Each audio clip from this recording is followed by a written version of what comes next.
अध्यक्ष महोदय, खुद मेरी जिंदगी का यह बहुत मार्मिक क्षण है।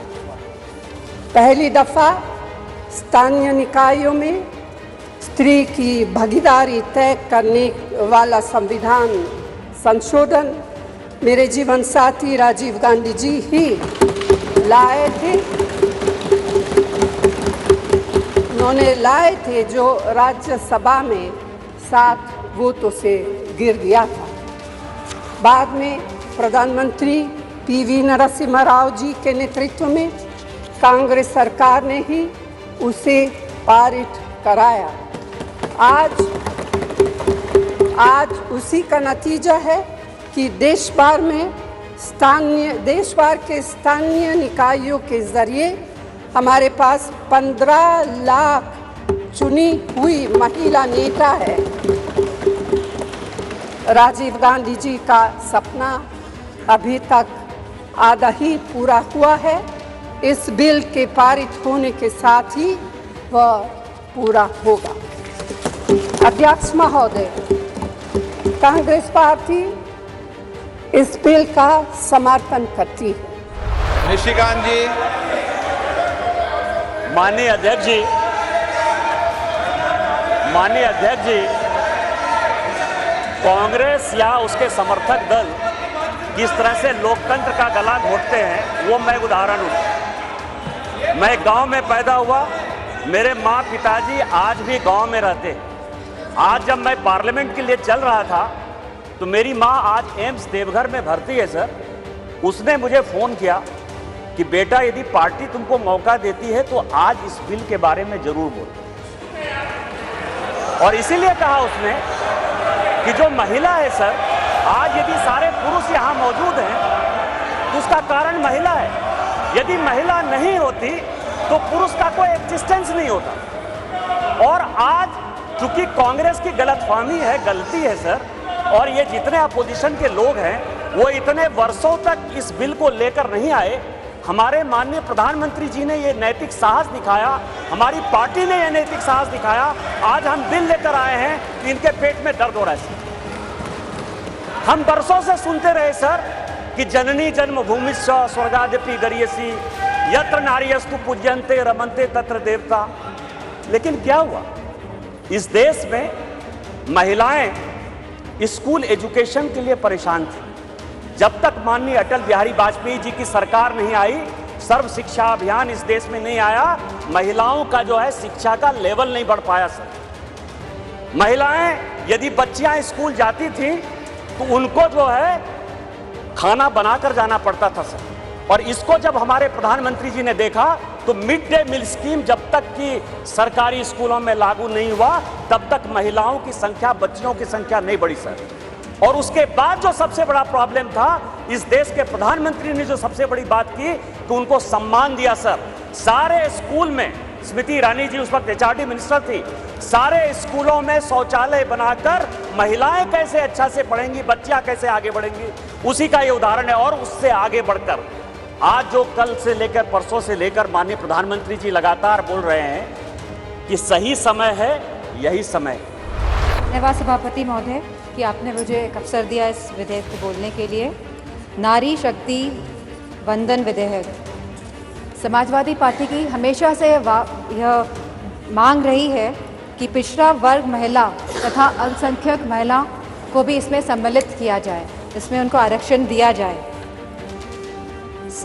लोकसभा और विधानसभा में तो यह बिल लागू होगा, लेकिन हम ये पूछना चाहते हैं कि राज्यसभा और विधान परिषद में भी लागू होगा कि नहीं लागू होगा। 13 साल से यह बिल अटका हुआ था सर, और लगभग 1 दशक पूरा होने जा रहा है भाजपा की सरकार को। और इस 1 दशक में जब लगभग पूरा होने जा रहा है तब इस सरकार को महिलाओं की याद आई है। तो आखिर क्यों, जब यह 10 वर्ष पूरे होने जा रहे हैं सरकार को, तो महिलाओं की याद आई है? सर, मेरा यह सवाल है कि आने वाले चुनाव में यह लागू हो पाएगा कि नहीं लागू हो पाएगा? और जो विधानसभा के भी चुनाव होने जा रहे हैं, जो 5 राज्यों में होने जा रहे हैं, उसमें यह लागू हो पाएगा कि नहीं हो पाएगा यह महिला विधेयक बिल? सर, सवाल यह भी है कि जनगणना कब होगी? और यह सवाल इसके साथ यह भी है कि यह सरकार जातिगत जनगणना कराएगी या नहीं कराएगी। इसी के साथ साथ सवाल यह भी है कि परिसीमन कब होगा और परिसीमन के आधार पर ही आरक्षण महिलाओं को मिला जाएगा। सर, प्रधानमंत्री जी ने कहा था कि हमें सिद्धि की बात करी थी सर, तो साधना से ही सिद्धि की प्राप्ति होती है और असली साधना तभी होगी जब हम महिलाओं को उनका पूर्ण आरक्षण देंगे, जब हम ओबीसी महिलाओं को इसमें इंक्लूड करेंगे, जब हम SC/ST महिलाओं को इसमें इंक्लूड करेंगे और जब हम अल्पसंख्यक महिलाओं को भी इसमें इंक्लूड करेंगे, सम्मिलित करेंगे। क्योंकि प्रधानमंत्री जी खुद 3 तलाक की बात करते हैं, तो मुझे पूरा भरोसा है कि इसमें अल्पसंख्यक महिलाओं का भी मान और पक्ष रखा जाएगा। समय की ज़रूरत है और आज ये बड़े दुख की बात है कि छोटे छोटे देश UAE, Cuba, Rwanda, Mexico, Nicaragua, New Zealand, ये वो देश हैं जिन्होंने 50% तक महिलाओं की भागीदारी अपने डेमोक्रेसी में सुनिश्चित कर ली है। और भारत जो कहता है कि दुनिया के सबसे बड़ा लोकतंत्र है, हम अपने यहाँ 50% की अभी तक भागीदारी सुनिश्चित नहीं कर पाए हैं। तो उस दिशा में ये एक महत्वपूर्ण कदम है। और बाबा साहेब अम्बेडकर ने कहा था कि political power is the key to social progress. हमने देखा है कि हमने अर्बन लोकल बॉडीज में, पंचायती राज संस्थाओं में जब अपने देश की महिलाओं को भागीदारी दी तो हमारी महिलाओं ने ग्रामीण क्षेत्रों में, शहरी क्षेत्रों में कितना उल्लेखनीय कार्य करके दिखाया है।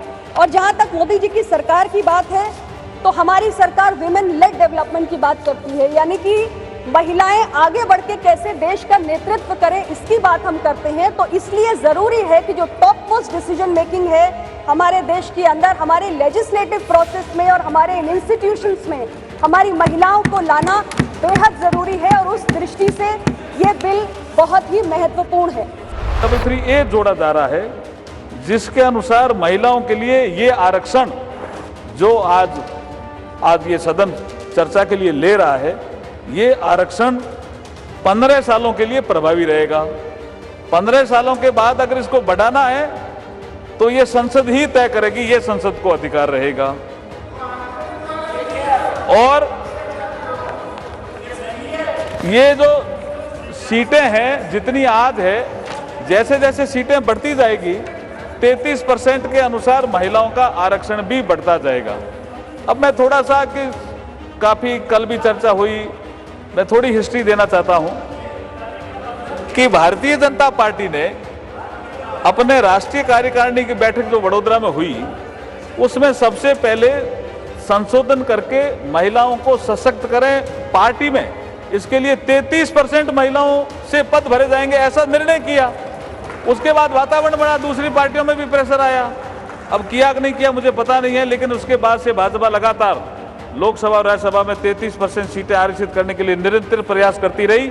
और जब अटल जी की सरकार आई तो बिल लेकर के भी आई, कई बार सर्वसम्मति की बैठकें बुलाई सभी दलों की, कई बार प्रयास अटल जी ने किए।